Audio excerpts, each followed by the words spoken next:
Plus que 18 jours avant l'élection du président de la République de Côte d'Ivoire, notre invité est l'un des candidats retenus par le Conseil constitutionnel. Âgé de 67 ans, ancien Premier ministre, président du Front populaire ivoirien, le FPI, actuel député de Bongouanou, Pascal Affi-N'Guessan dit vouloir promouvoir la renaissance de la nation ivoirienne. Partira pas à cette élection présidentielle. Le bilan du mot d'ordre de désobéissance civile lancé par l'opposition ivoirienne, dont il est l'une des figures, la campagne électorale, le déroulement du processus électoral, le scrutin du 31 octobre, son ambition, son projet de société, ses idées pour la Côte d'Ivoire. Pascal Affi-N'Guessan les évoque ce soir sans réserve sur NCI. Pascal Affi-N'Guessan, bonsoir. Bonsoir. Tout d'abord, je vous propose de suivre votre portrait avant d'ouvrir l'entretien. Merci.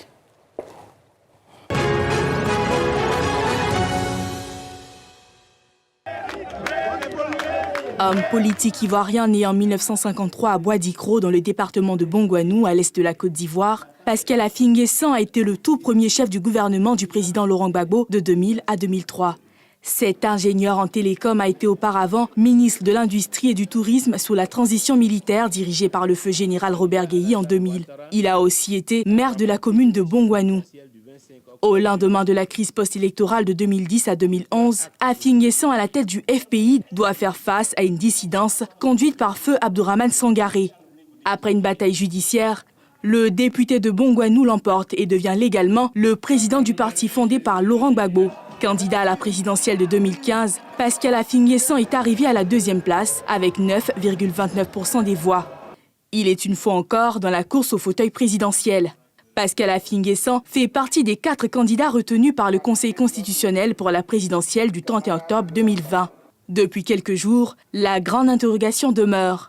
La participation ou non du 6e invité de Sans réserve à cette échéance électorale au regard de ses nombreuses critiques envers des institutions comme le Conseil constitutionnel et la Commission électorale indépendante.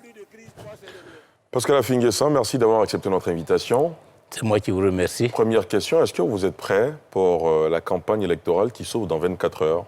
Nous sommes prêts, mais les conditions ne sont pas prêtes. Les conditions ne sont pas prêtes, ça veut dire que vous ne ferez pas campagne? Non, ça veut dire qu'il faut mettre en place les conditions. Il faut d'abord une commission électorale indépendante. Pour le moment, nous n'en avons pas. Donc, on ne peut pas organiser d'élections sans commission. Campagne? Non, mais il faut d'abord une commission électorale pour pouvoir organiser la campagne. S'il n'y en a pas, évidemment, nous sommes en train de nous battre pour qu'il y ait une commission électorale indépendante, puisque celle existence est foreclose, elle est caduque. Caducité reconnue par la communauté internationale à travers plusieurs arrêts de la Cour africaine des droits de l'homme des peuples. Une commission qui en réalité n'est qu'un démembrement du RHDP, et donc elle n'est pas fondée, justifiée à organiser des élections. Très bien. Pascal Affi-N'Guessan, justement, samedi, vous étiez aux côtés d'autres leaders de l'opposition ivoirienne dans le cadre d'un meeting qui matérialise le mot d'ordre de désobéissance civile que vous avez lancé. Est-ce que vous êtes satisfait?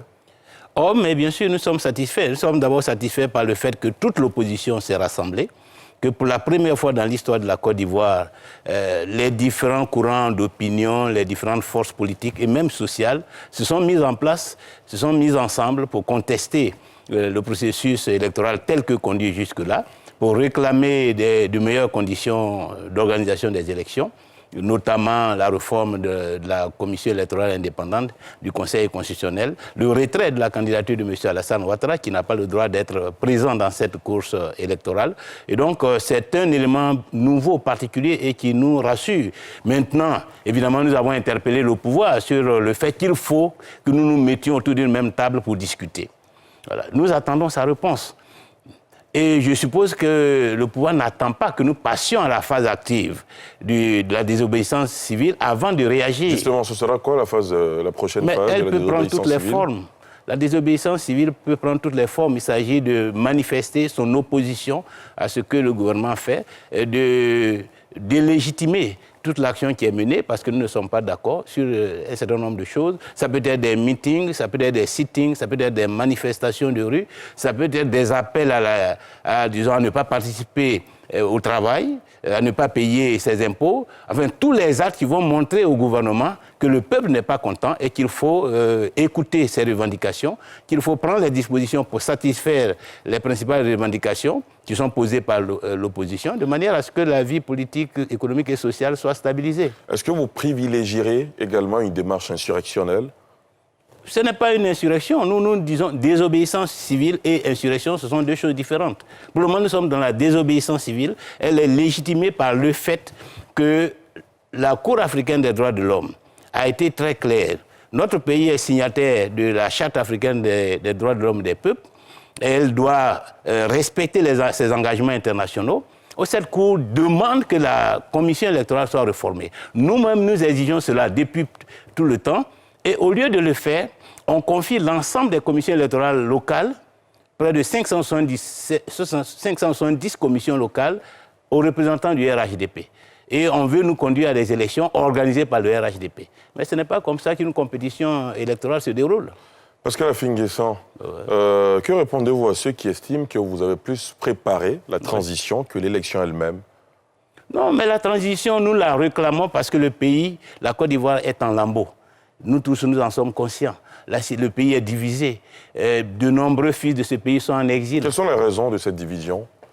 Mais cette tant division... décriée depuis longtemps, depuis plusieurs années. La division, c'est l'incompréhension, les désaccords entre les fils de ce pays. Désaccords qui ont conduit à la rébellion armée et à la crise post-électorale, à tous les affrontements auxquels nous assistons depuis 30 ans. Il y en a qui estiment que c'est plutôt la classe politique qui est...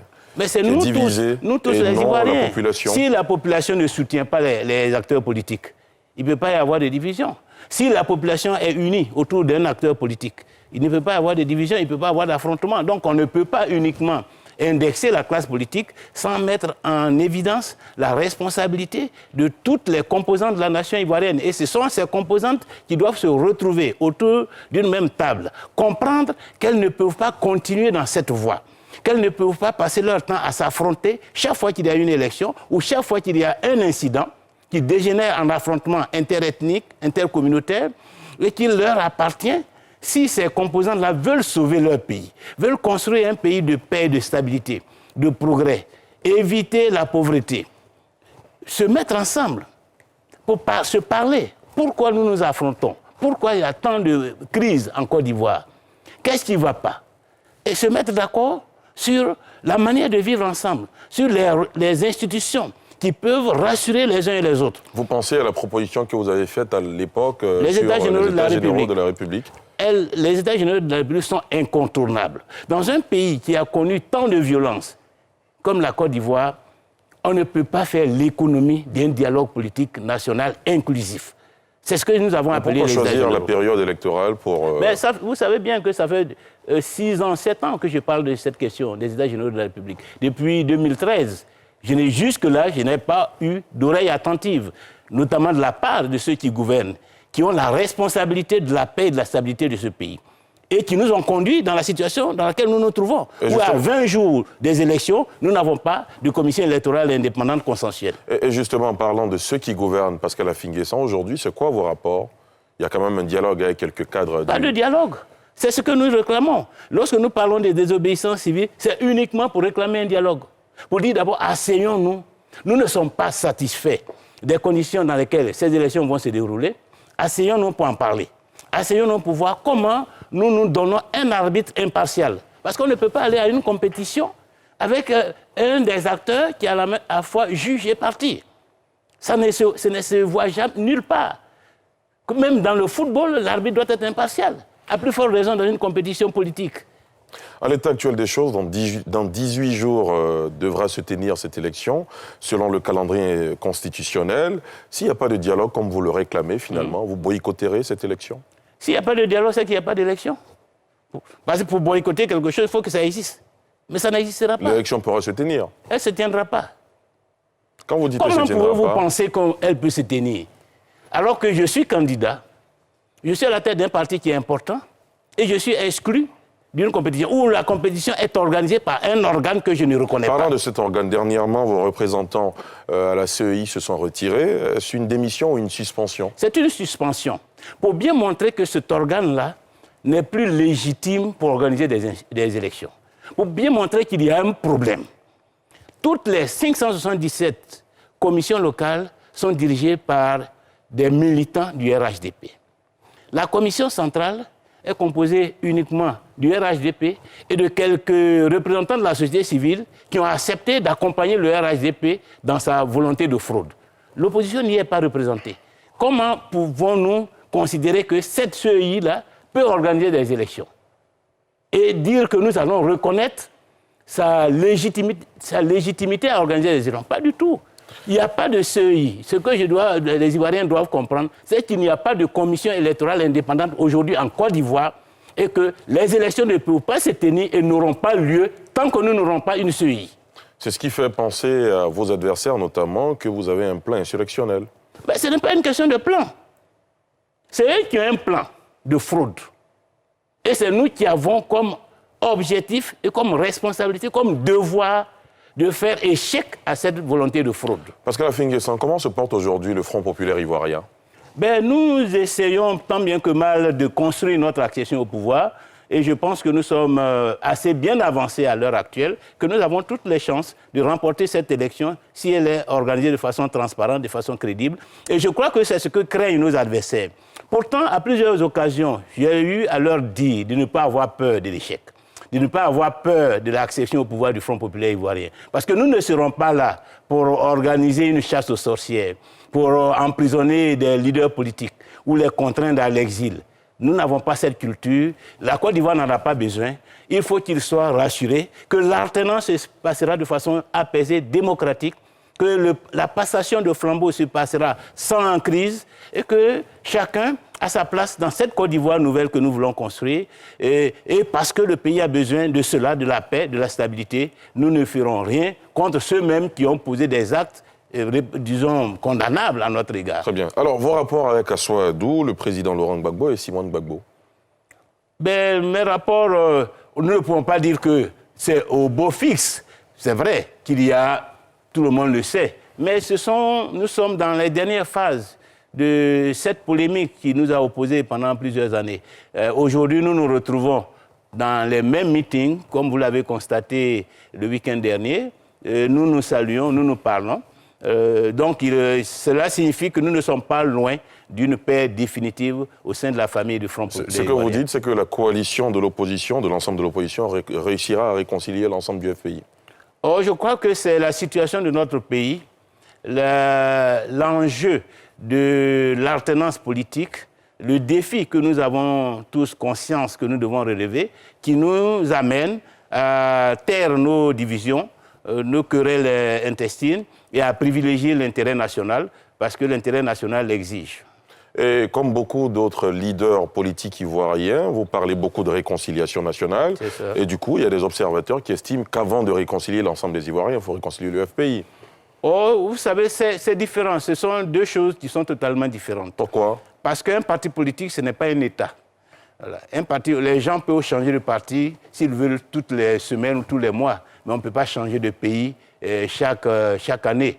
Voilà. Le pays, c'est autre chose. Le parti, c'est un groupement occasionnel pour mener un combat. Et vous avez vu, le parti peut dissoudre, peut changer de nom comme il veut. Et donc, les problèmes qui se posent à l'intérieur d'un parti ne sont pas de même nature que les problèmes au niveau d'un État. À telle enseigne qu'on ne peut pas lier la réconciliation nationale au fait qu'il faut réconcilier un parti politique. Si des gens ne sont pas d'accord pour rester ensemble au sein du Front populaire ivoirien, ils peuvent se séparer, d'autres peuvent adhérer. Et n'empêche que le Front populaire ivoirien peut avoir comme objectif stratégique la réconciliation au niveau de la nation et il est fondé à le promouvoir et à le défendre. Vous avez été très proche au sein de cette famille politique. Qu'est-ce qui vous divise tant? Dites-nous ce soir, sans réserve.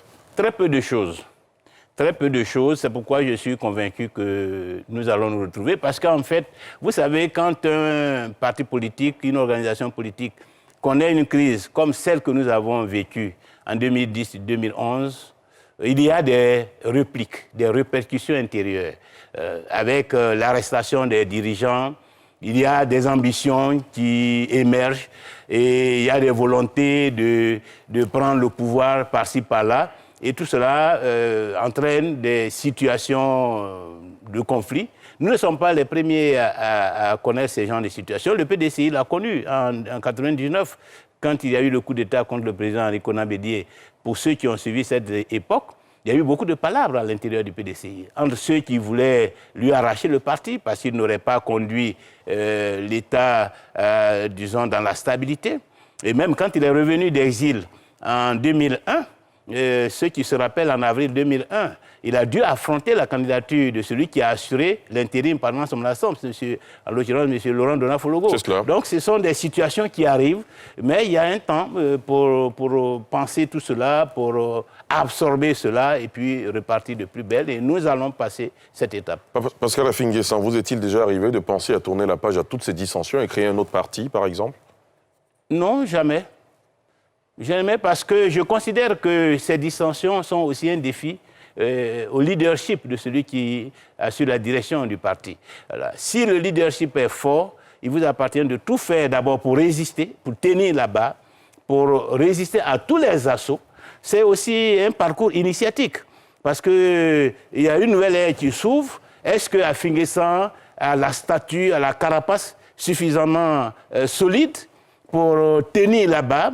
Et pourquoi pas demain gouverner la Côte d'Ivoire? Parce que quand vous serez à la tête de la Côte d'Ivoire, les problèmes auxquels vous aurez à faire face sont d'une autre ampleur. Ce n'est pas seulement une dissidence comme celle que nous connaissons. Ce sont des agressions contre le pays et contre les institutions. Il faut donc apprendre à gérer les situations difficiles et à démontrer que vous êtes capable de gérer des situations difficiles et de les surmonter. Et donc, de mon point de vue, cette crise interne est même un apprentissage de la gestion d'une crise à l'intérieur d'un parti pour en être capable au niveau de l'État si d'aventure, à la tête du pays, vous êtes confronté à ce genre de situation. Très bien. Pascal Afingui-Essang, l'élection présidentielle, c'est une rencontre entre un homme et le peuple. Si vous êtes élu président de la République de Côte d'Ivoire, quelles seront vos actions prioritaires? Toutes les actions sont prioritaires. Qu'il s'agisse de la refondation de l'État, mais les actions urgentes, c'est d'abord la libération des prisonniers politiques, le retour sécurité des exilés, de tous les fils de Côte d'Ivoire, en particulier du président Laurent Gbagbo, de Charles Blé Goudé et du maire Akossi Benjo, qui sont contraints contre leur volonté à l'exil. Il faut donc apaiser l'environnement national. Parce qu'aujourd'hui, toutes les tensions que nous vivons sont liées à cela. Le retour du l'ancien président de l'Assemblée nationale, M. Soro Guillaume, parce qu'il n'a pas sa place en exil, il faut qu'il revienne au nom de l'unité nationale, au nom de la paix en Côte d'Ivoire. Parce que tant que ces personnalités seront contraintes à l'exil, elles pèseront sur l'environnement politique national, d'une manière ou d'une autre. Ne serait-ce qu'à travers les frustrations que leur situation cause à des millions d'Ivoiriens qui les soutiennent. Donc il faut trouver une solution, il faut mettre fin à cela. Il faut leur permettre de rentrer chez eux. Notre Constitution dit qu'on ne peut contraindre un Ivoirien à l'exil. Pourquoi les autorités ne prennent pas les dispositions? Et que depuis 10 ans, certains de nos frères sont contraints à vivre à l'étranger dans des conditions difficiles. De ce point de vue, vous trouvez que le pouvoir n'a pas fait aussi des efforts? Il n'a fait aucun effort. Quand le pouvoir envoie des avocats à la CPI pour demander à la Cour pénale internationale de maintenir à l'extérieur le président Gbagbo et Charles Blé Goudé, je ne crois pas que ce soit dans l'intérêt de la paix en Côte d'Ivoire. C'est au contraire entretenir la tension politique. Quelle sera la politique économique du président Pascal Afingui-Essang? Mais ça d'abord sortir de l'économie de plantation, dont nous avons hérité de la colonisation et qui continue à guider notre politique économique. Il faut sortir. Aujourd'hui, une économie moderne est d'abord une économie industrialisée. Il faut résolument s'engager dans l'industrialisation, dans la transformation structurelle de notre appareil économique. Et pour cela, il faut à la fois assainir l'environnement macroéconomique, il faut promouvoir la transformation de nos productions agricoles parce que notre industrie doit s'appuyer davantage sur la transformation de nos matières premières. Nous ne pouvons pas continuer à exporter des fèves de café et de cacao. Il faut les transformer. Il y a un début de transformation. Un début, c'est insuffisant. C'est insuffisant pour transformer structurellement notre économie. Parce que c'est là qu'il y a un gisement d'emploi. Vous avez des idées de chiffres, de volume que vous souhaitez... Mais évidemment, il faut, par exemple, le cacao, aller au-delà de 50% de transformation du cacao. transformer le café à 100%, parce que nous pouvons faire la torréfaction du cacao, du café, transformer l'EVA, nous produisons de l'EVA, mais il n'y a pas d'industrie de pneumatiques, de gants, etc. Alors que nous pouvons faire tout cela. Les vivriers, les productions vivrières, il faut les transformer, la mangue, l'ananas, etc. Tous ces produits-là ont besoin d'être transformés pour qu'il y ait de la valeur ajoutée. Mais ensuite, il faut aussi valoriser notre potentiel minier. Par rapport à certains pays voisins, nous sommes largement en retard. Nous n'avons pas suffisamment fait de prospection pour détecter le potentiel dont nous disposons. L'or, nous en produisons, mais pas suffisamment en volume important. Nous avons du manganèse, de la bauxite. Nous les exportons bruts. Il faut installer une industrie sidérurgique en Côte d'Ivoire pour transformer ces productions. Très bien. Les fers de Mans, qui est un potentiel important, jusque-là, nous avons du mal à l'exploiter. Alors que nous avons besoin de cela pour produire davantage de richesses, d'emplois pour les jeunes et moderniser l'appareil productif du pays. Et justement, en parlant de l'emploi des jeunes, ce sera l'un des principaux défis du prochain président de la République. Que réservez-vous à ces milliers de jeunes qui nous regardent ce soir, concrètement? Mais concrètement, nous en ferons, dans mon programme, comme je l'ai indiqué, qu'il faut relever les défis, avec les jeunes, relever les défis d'aujourd'hui. La situation du pays doit d'abord être prise en charge par les jeunes et avec eux garantir les succès de demain. C'est le programme que j'ai bâti pour les jeunes. Et ce programme a 3 dimensions. Il y a d'abord la dimension économique, comme vous l'indiquez. Comment faire pour promouvoir l'emploi des jeunes? Mais d'abord, il faut assurer leur formation. Et une formation de qualité. Une formation en adéquation avec les besoins du marché du travail. Parce que le gros problème que nous avons du chômage des jeunes est lié au fait qu'ils reçoivent des formations qui ne trouvent pas d'utilisation dans les entreprises. Donc il faut mettre les entreprises et le secteur éducatif en connexion, notamment au niveau de l'enseignement supérieur, de l'enseignement technique et professionnel, pour que les programmes de formation soient liés aux besoins du marché du travail. Ça, c'est la première chose. Il faut aussi favoriser l'embauche des jeunes. Actuellement, beaucoup de jeunes, même pour valider leur BTS, ont d'énormes difficultés. Il faut régler ce problème-là en relation avec les entreprises.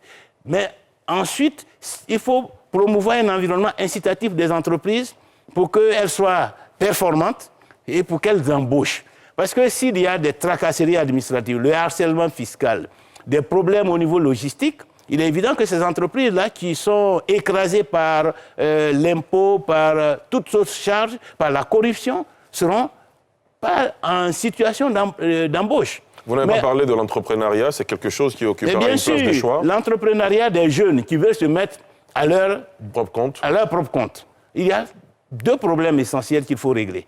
D'abord, le problème de financement.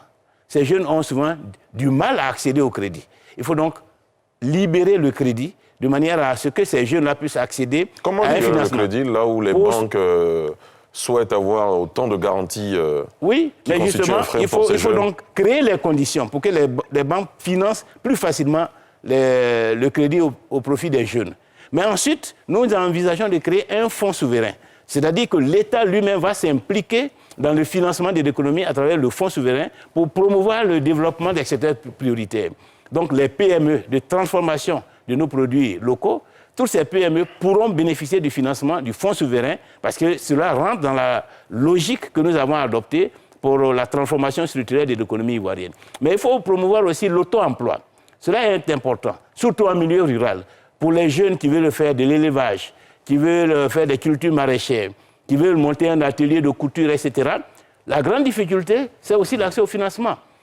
Parfois, ce sont des sommes pas trop importantes, de 1 million, 1,5 million de francs. Pourtant, ils ne savent pas comment se débrouiller. Les collectivités locales seront impliquées.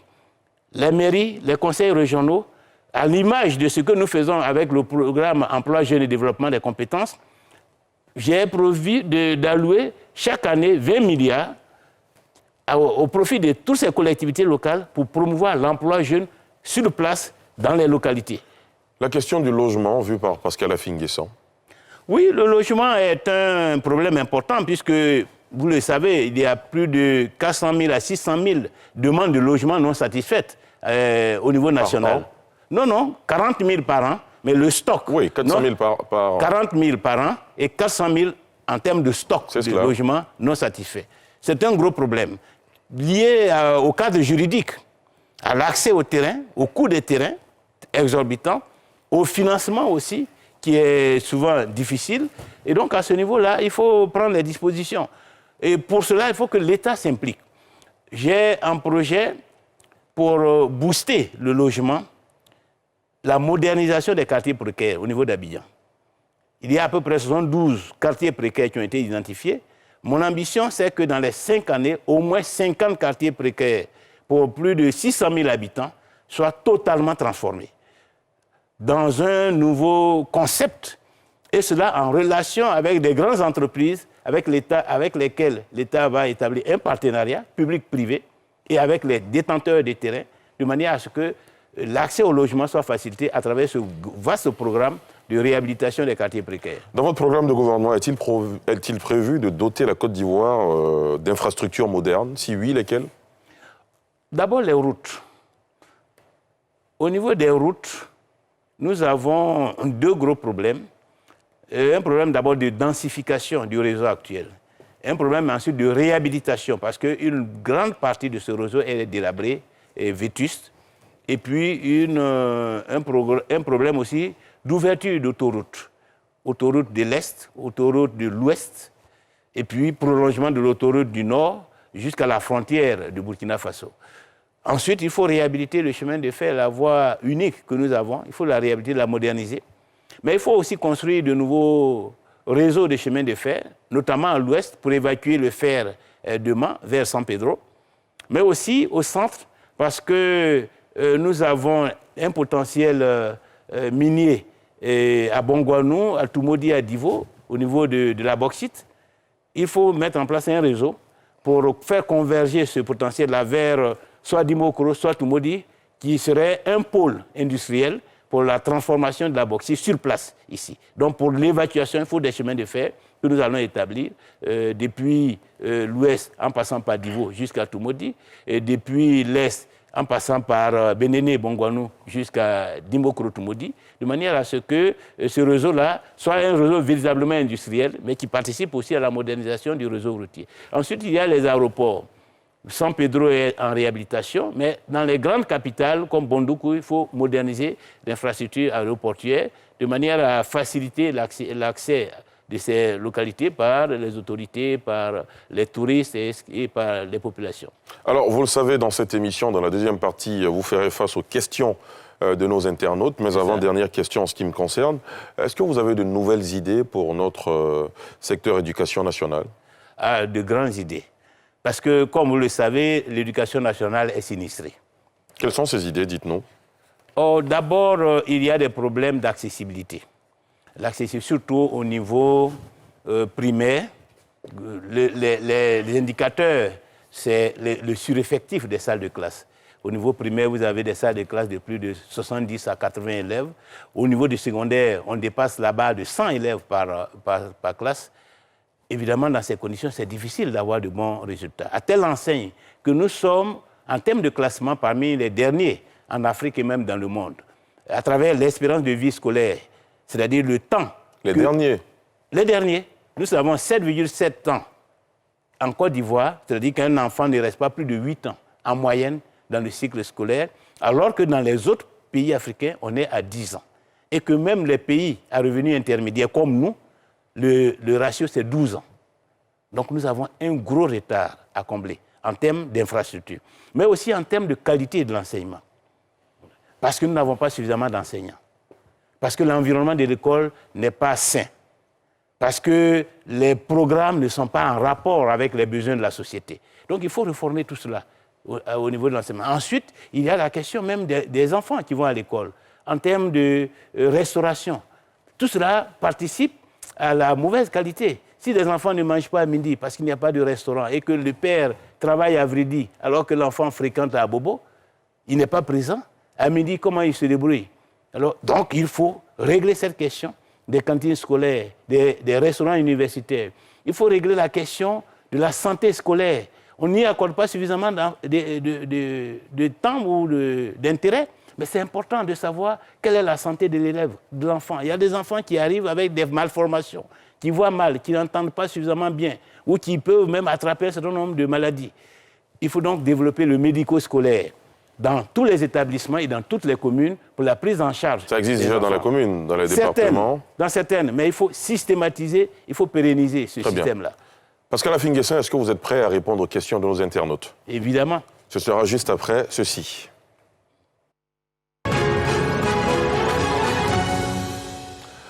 Alors, face aux internautes, le candidat Pascal Afingessa répond à la question de Martin Goran d'abord. Où en êtes-vous avec les démarches pour l'union au sein de votre parti?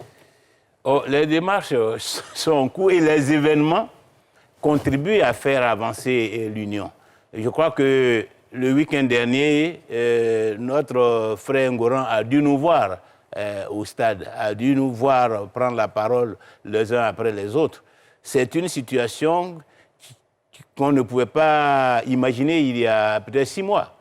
Mais si cela est arrivé, ça veut dire que l'unité est en marche et que les uns et les autres sont conscients que le temps de l'unité n'est pas loin.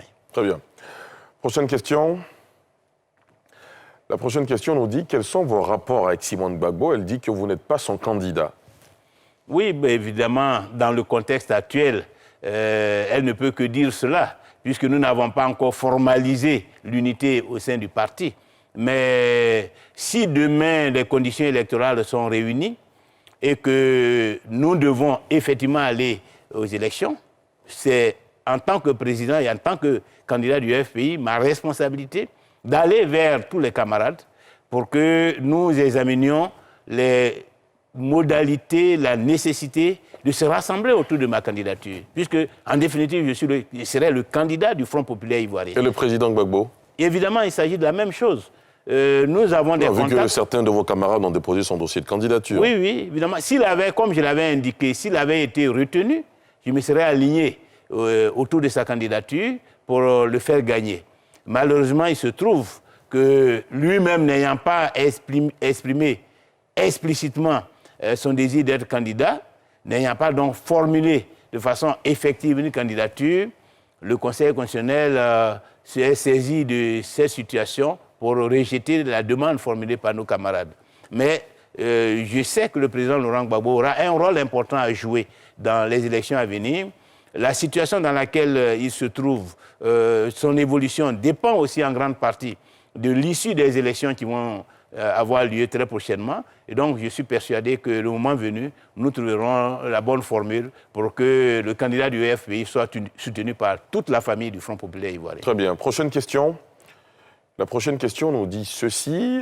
Quand avez-vous parlé la toute dernière fois avec l'ex-président Laurent Gbagbo? De quoi avez-vous parlé? Une question de Edoukou Oscar.